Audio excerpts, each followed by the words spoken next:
Blunt Cuts is a podcast fueled by creativity, curiosity, and empowerment. We cut through the daily mess of life. This is unfiltered honesty.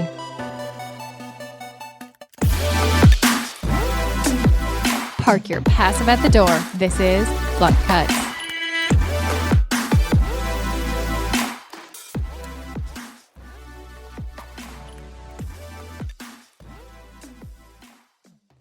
Welcome to Blunt Cuts. I'm CJ, and today we're talking about when is the right time to turn a passion into a business.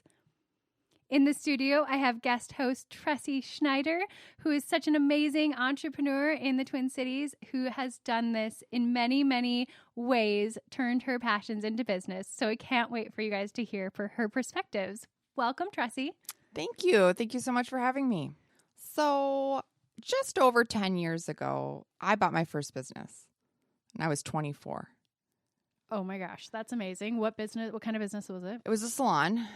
I bought an existing salon in a different town than I lived in, and I didn't know anyone or the two employees that were there. Did I know anything about running a business? Not really. So what made you, where did you see this business for sale, and what made you say, yes, I am going to buy this salon? I mean, it definitely was not. Anybody that's bought a business knows that it's not an impulsive thing. It can't be impulsive. It takes a very long time to put together a business plan and to get funding and go through all of that. Was a huge learning curve for me. But the business was pre-existing. It was. Yep.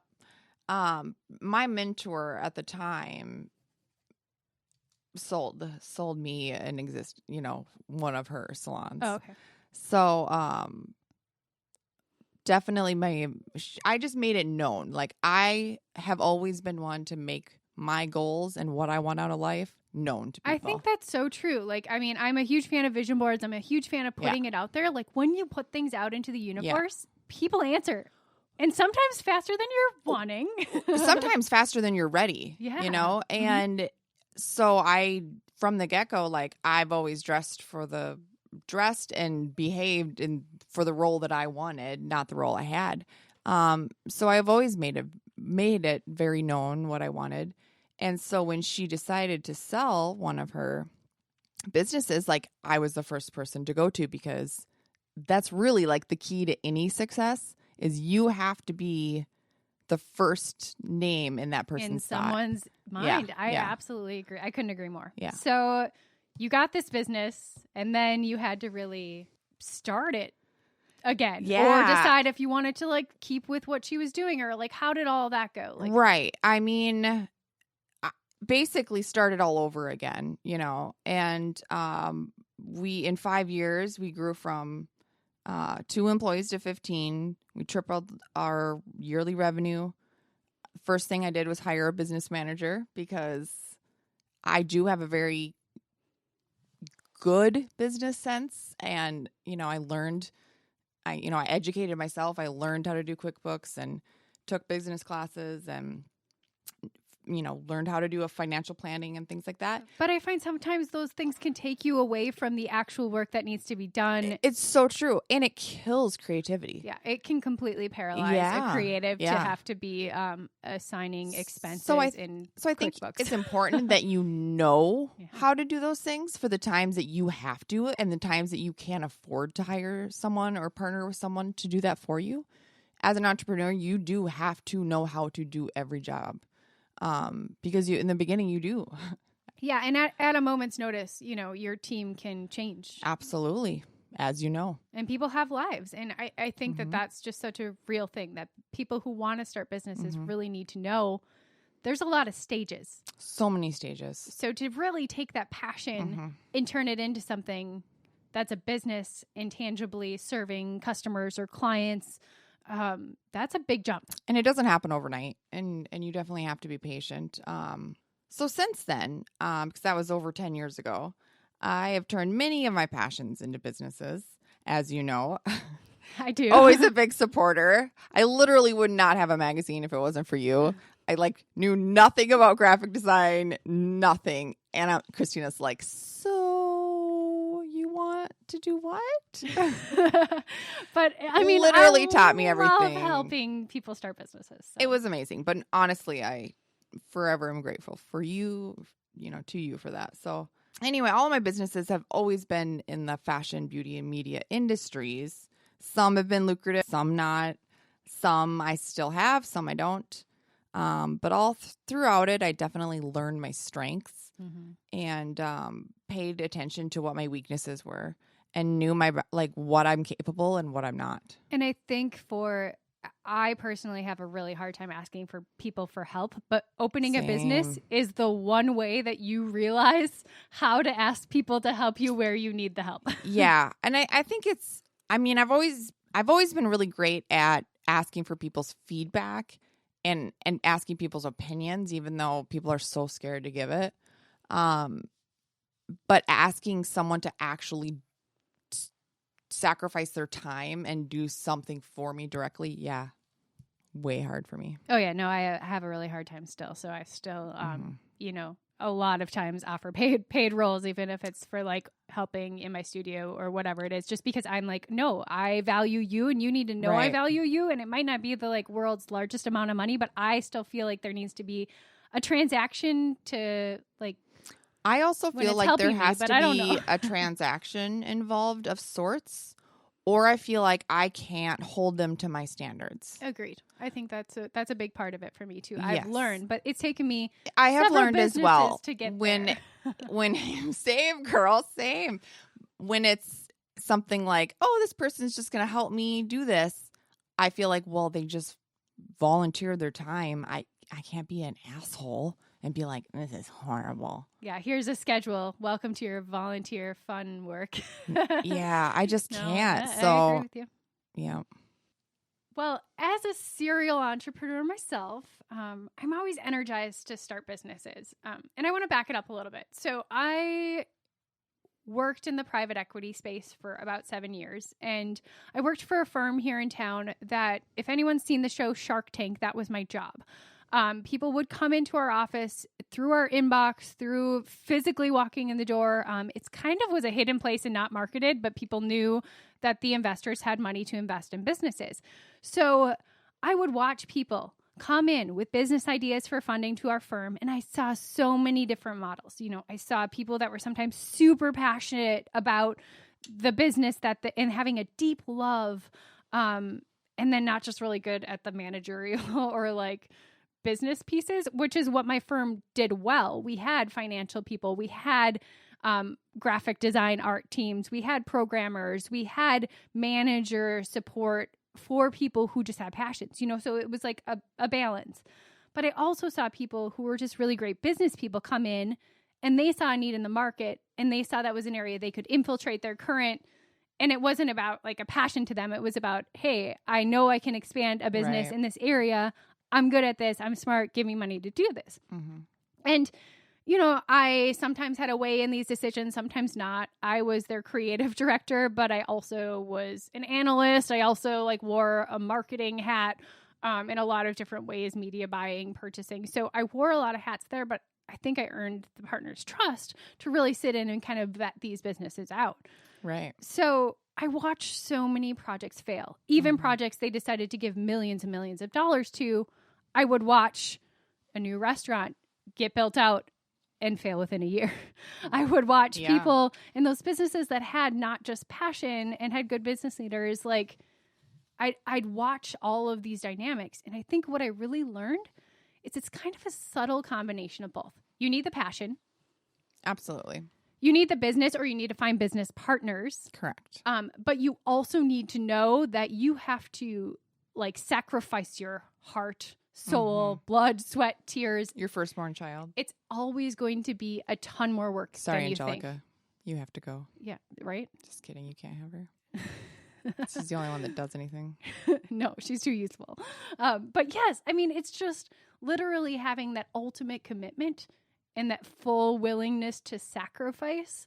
That's true. I saw those people be super successful. But for me, I'm like, okay, I'm going to get into these businesses. I'm going to start this business. I'm going to be super passionate about it.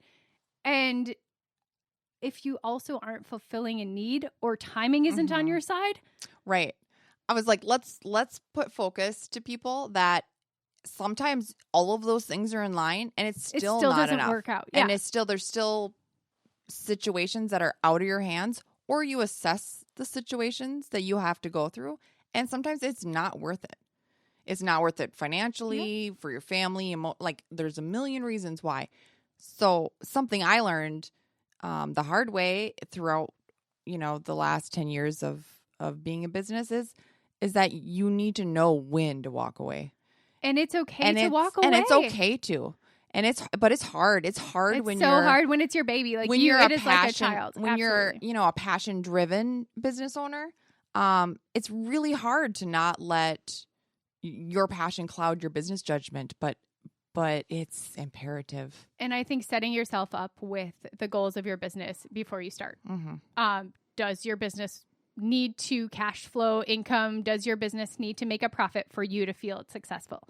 Like define success for yourself. Right. I have businesses that do not make yet at this point in life, like are not making a profit. Profitable. But I feel like there's hope or there's a potential still in some of that. Right. I've had businesses that so let's go through that a little bit. Yeah, same. And I think giving yourself a deadline, like for me, whenever I've done something like a startup or a project, besides going through multiple other checklists to see if it's something that I could even stand doing every day, because I definitely have career ADHD. And I love the excitement of something new and starting something and developing it. Oh my gosh. And like the branding geeks that come out of this startup is the best part. And then to watch it grow, I'm like, yes. And then I'm like, and I'm bored. Sustainment is tough. Very. Sustainment is tough unless your business is the perfect right fit for you. And I don't know how to explain that well enough. And I don't know if any of the businesses that I've started, to be completely honest, at this stage of my life are that perfect one for me yet. Yes. And so I've opened several businesses and they've all been driven by passion. Yes, I had this expertise that a lot of people don't get that insight of being at a private equity firm. But that didn't necessarily matter to me. I was like, okay, well, I know people to get money when I'm ready to expand, but I'm going to throw some of these passions to the wind and see what I could do. One business in particular that failed hard was a business that I had called Box It Style. I loved it. I loved it so much. I loved the branding. So what Box It Style was, it was the Stitch Fix of today, run out of my basement. And I did entire outfits for under $50. So I did a dress, a handbag, and a piece of jewelry or an accessory scarf or something, all shipped to a person under $50. My first month, I had some awesome sales. I had customers like really excited about it all. I set up so much for that business. I found a factory in Asia to kind of meet my price point and create my garments. I vetted through so many different designers over there and like picked products. I did photo shoots. I made a website. I had everything up and running. I ordered the inventory. I had a basement full of, and I kept it small, right? I had like 10 of each item. But when you're offering like 30, 40 packages, that's a lot. And I wasn't ready. I wasn't ready for, I think the branding got me so excited, setting up the fulfillment. But I wasn't really ready to vet orders and returns. Yes. And the process. The day-to-day of it. Yes, the day-to-day. So if I had to take a vacation or I had to go somewhere, so at this point, still 40-hour-a-week job as well, if I had to travel, my husband had to like send out packages and the handwritten note. Been there. He'd have to like pretend to write like me, right? So I've prepped my children. In the time of my absence, this is how. Here's what you need to do. You ship out these jewelry items. So I learned a lot. I learned a ton opening that business. I lost a little bit of money, yes.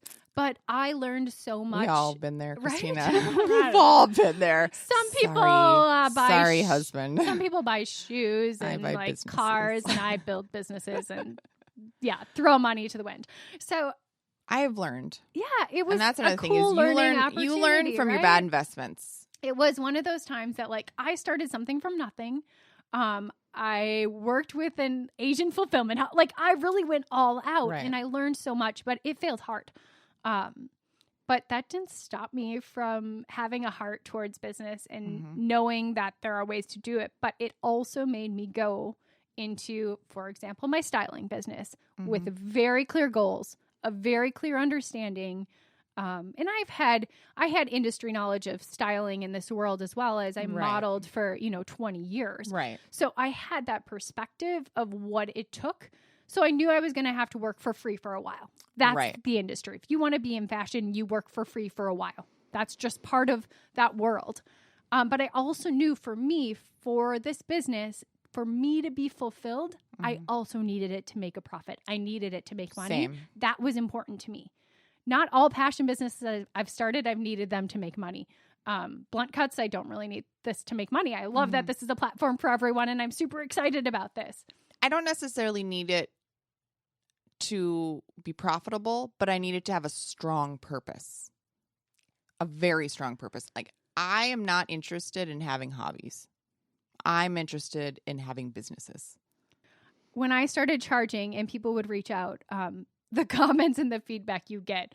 Who do you think you are? I didn't think you'd charge for that. I'm like, it's a business. Of course I need to at some point start charging. I again say, I'm not interested in just doing things to pass time. Yes. Things need to have a purpose. And sometimes the purpose is to get your friends back and to support those around you and to show love to them.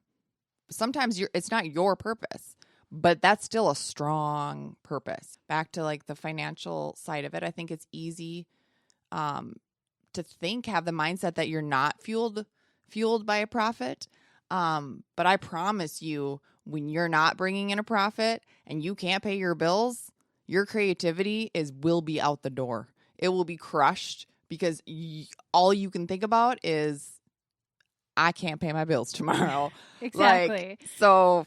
And setting a foundation up, I mean, yes, pay your dues. Do your time. For sure. Like anything. Yeah. But remember those who supported you. Exactly. Yeah. But have a plan for yourself and your longevity. Like, to me, it's not a real job it's not a real business until there's some sort of money exchanged.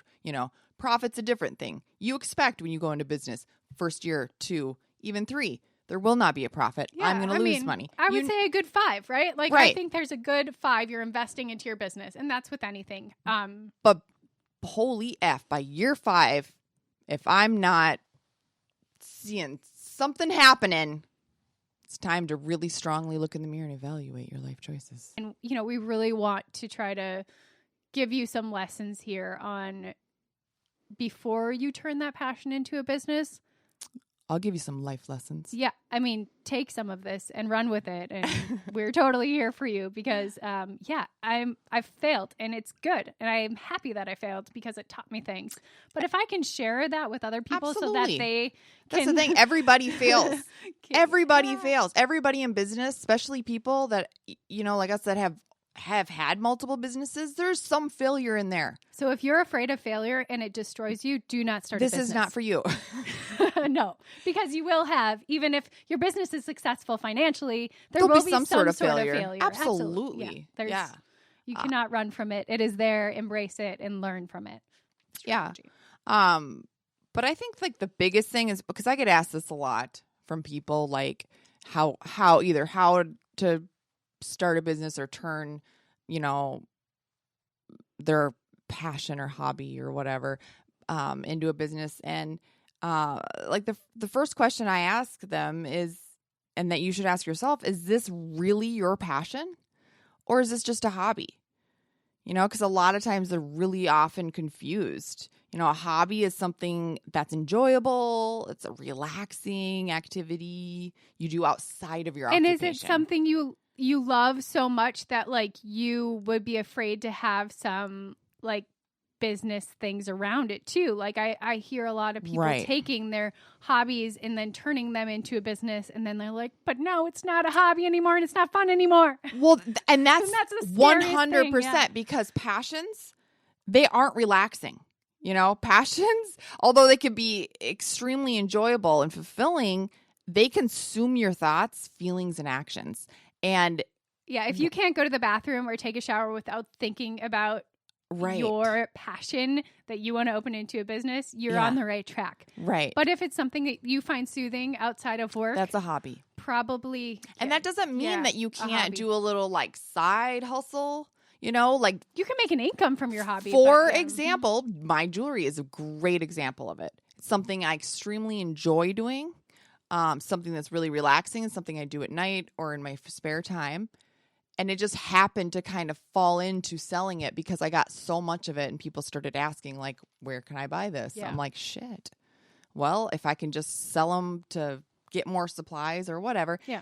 And I knew going into it, this will never be a full-fledged business. So if you're still not sure whether, it's a passion or just a hobby, I always tell people to completely stop doing it for 1 month. It takes 21 days for a new behavior to turn into a routine. After a month, if you can't not do it, you are not fulfilled without it, and you can't stop thinking about it, that is passion. Yeah, I think back to Box It Style Life, and I was so sad to see that business close and sad to see it go. But not one day since I've closed that business have I thought about it. Or missed it. Shit, I really wish I could box up some styles today. No, not a passion. Right. Was just one of those things. I want to have I love fashion, so a retail store is a smarter decision for me to do. I feel you. It's not. It's not. It wasn't. I know. I dabbled with an online boutique that was It wasn't. dumb. It wasn't the thing that fulfilled me. But creating stories and telling editorials through styling and connecting with the fashion on the fabric and the way it moves. And you can feel me getting excited about this, right? No, I know. That is a passion.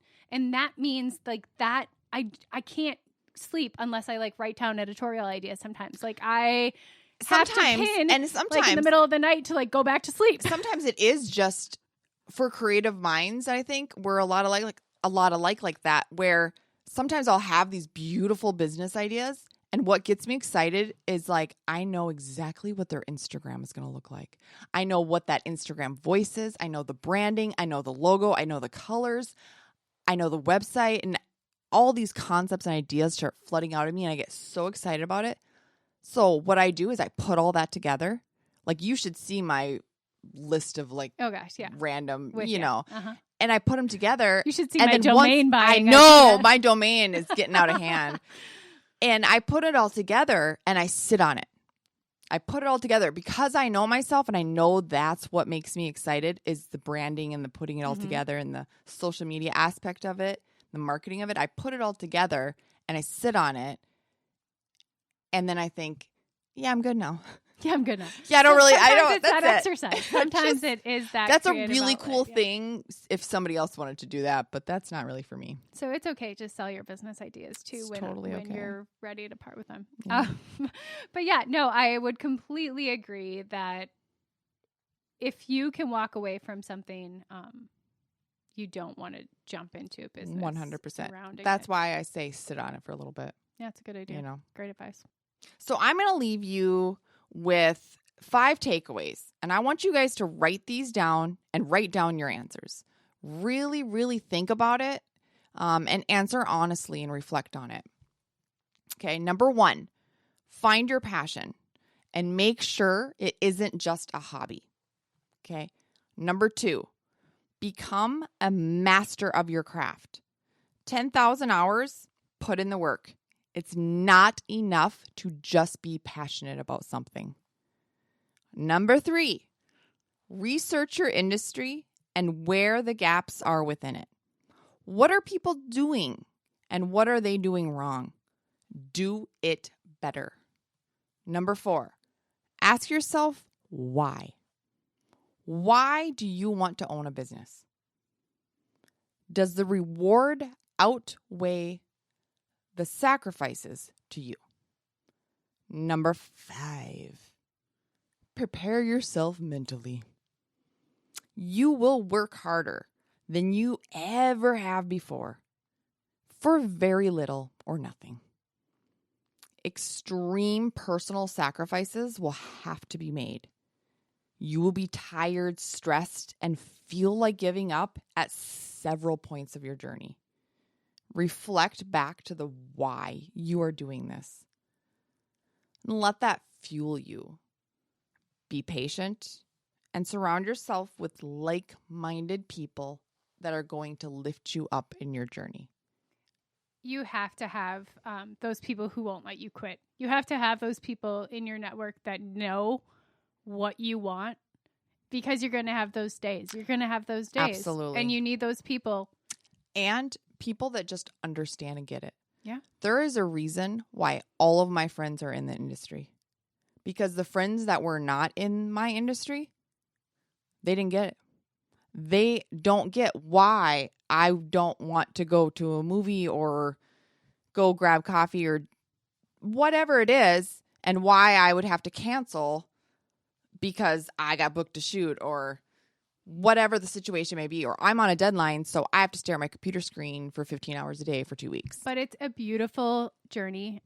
We are very similar in that nature. Right. You know, and Tressie knows, and you guys now know that most of my friends have come from work. But I think that when you have that passion that you're working in, it's not work. And that Correct. statement rings true, and that it is, you are working hard and you are crying in the shower with a glass of wine, but it is so fulfilling. Like, You do that too? I'm not I alone. thought I was the only one. It's the bathtub for me. Sometimes I spill in the tub. I No, think it's good for the skin. Shower beers are like an ice cold beer in the shower. Try it if you haven't. But anyway, I mean, Anywho. that idea of, it's true. When people say, like, when you're working in your passion, it's not work. For the most time, I think it's important to unplug, and I think it's important to connect with your friends and make time for them and whatnot. But yeah, man, you can't have $1 million dream with a minimum wage work ethic.